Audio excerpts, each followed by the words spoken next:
Before the sins of man ever existed, before greed, lust, and violence took shape, there was only one. A sin so powerful it didn't destroy a soul, but shattered heaven itself. Pride. According to Christian tradition, pride is not simply feeling superior. It is something far more subtle. It is the exact moment when a creature stops looking at God and begins to look at itself.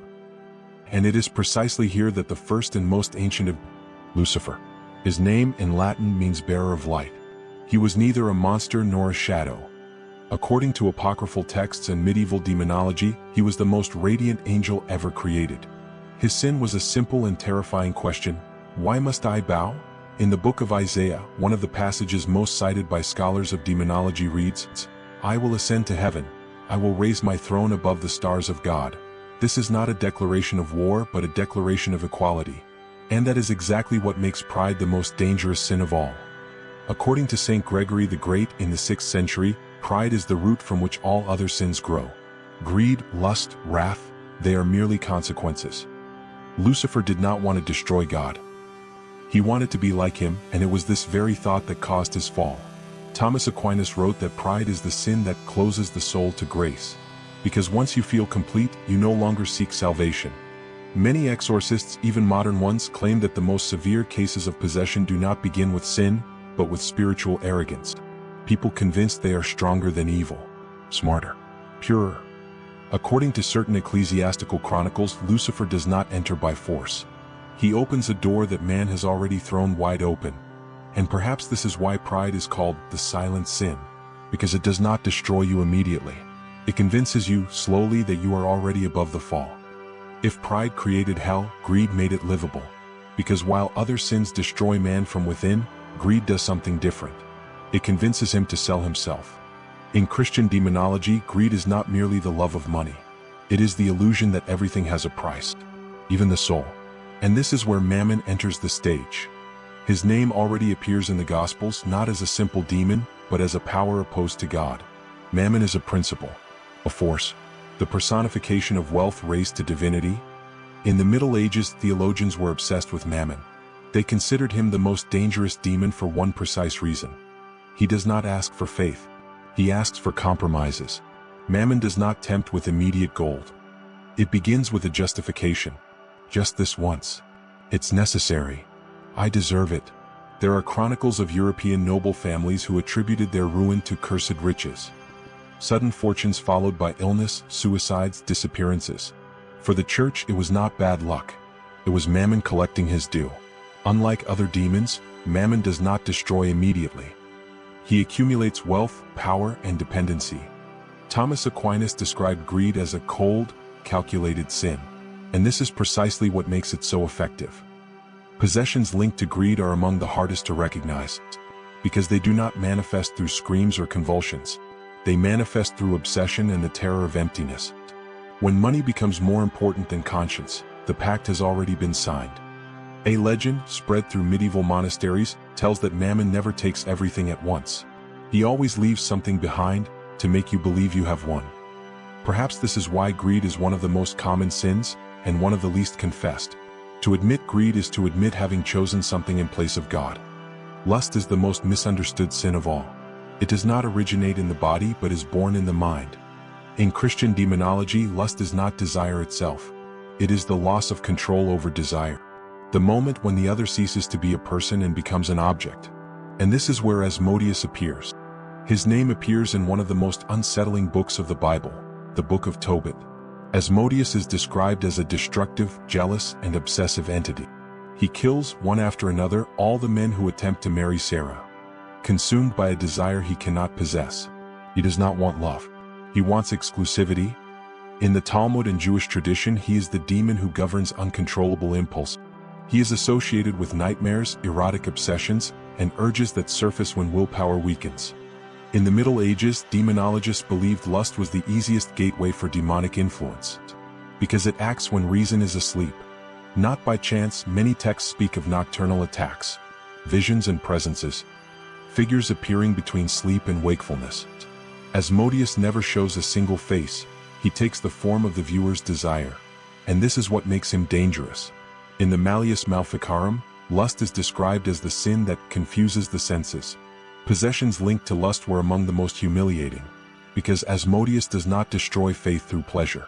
He promises connection and intimacy, but leaves only dependency. Those who fall under Asmodeus' influence do not lose control immediately. They surrender it little by little, and when they realize it, desire no longer belongs to the person.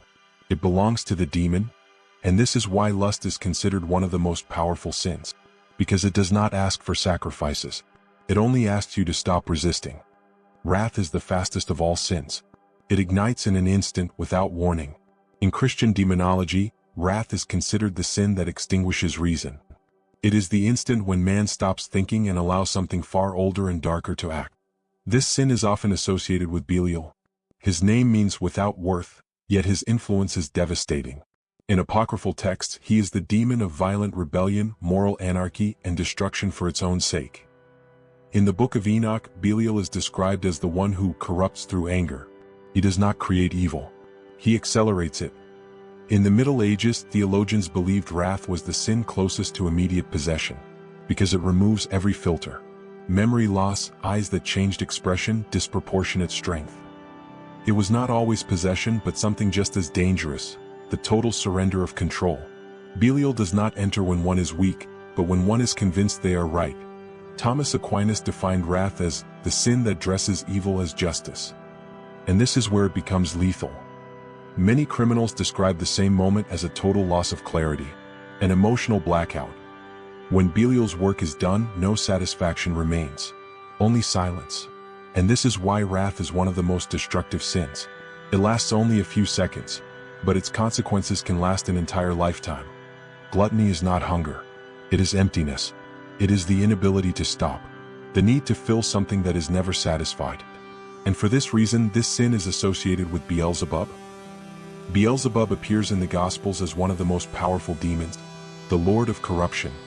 His name means Lord of the Flies, a title that does not speak of power, but of decay. In the Middle Ages, flies were symbols of death. They arrived before visible putrefaction. For medieval theologians, gluttony was the sin of losing measure, eating beyond need, drinking beyond thirst, consuming beyond limits, and every excess was a doorway. In medieval monasteries, there were disturbing accounts of monks who fell into the sin of gluttony and developed visions, nightmares, and sudden illnesses. It was not a simple weakness, but a spiritual collapse. Beelzebub manifests where the body dominates the will. In the Malleus Maleficarum, gluttony is described as the sin that weighs down the soul. And a weighed down soul can no longer rise. Continuous excess weakens the spirit, making it more permeable to demonic influence. Because when the body commands, conscience falls silent. Beelzebub does not ask for worship. He asks for surrender. Surrender to repetition, to excess, to addiction. And when a man looks into the mirror and no longer recognizes the limit, the fly has already landed. This is why gluttony is one of the least feared sins, because it disguises itself as normality. But beneath the surface it works slowly, like decomposition. Sloth is silent. It is the absence of everything. In Christian demonology, sloth is the most insidious sin. It captures you through the slow extinguishing of the will to live, apathy. This sin is associated with Belphegor. In medieval grimoires, he is the demon who brings spiritual and mental sloth. Theologians described sloth as the sin of hidden despair. Belphegor watches. He waits. He feeds on your resignation. According to some writings, sloth is linked to depression and the loss of purpose. In demonology, it is far more than a human disorder. It is an open door for a demon who does not need to persuade you. He does not intervene by force, but induces you to stop fighting. And when the soul lets go, Belphegor has already won. This is the sin that most easily escapes conscience, because it causes no immediate guilt. There are no excesses to confess, only the slow, silent dissolution of the will. Medieval exorcists considered it the most dangerous of the deadly sins. It causes no immediate external damage, but because it extinguishes all resistance. And a soul without resistance is a soul open to everything. And this is why sloth is defined as the sin of absolute empty. There is no battle. There is no struggle. Only the slow sliding into nothingness. Envy is not anger. It is not desire.